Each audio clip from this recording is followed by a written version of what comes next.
sinihan nila sa folklore. Minsan nanonood tayo dyan. Pag maganda yung palabas, nanonood tayo dyan. Mga araw ng mga day off. Yan.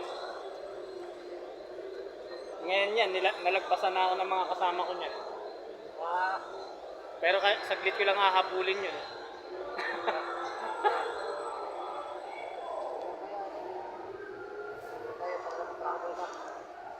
Okay lang yan.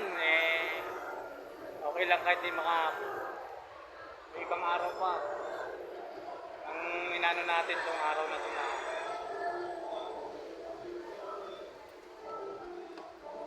mayroon music dito.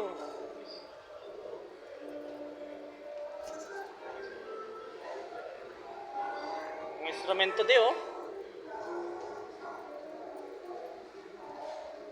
Ha? Ganda no?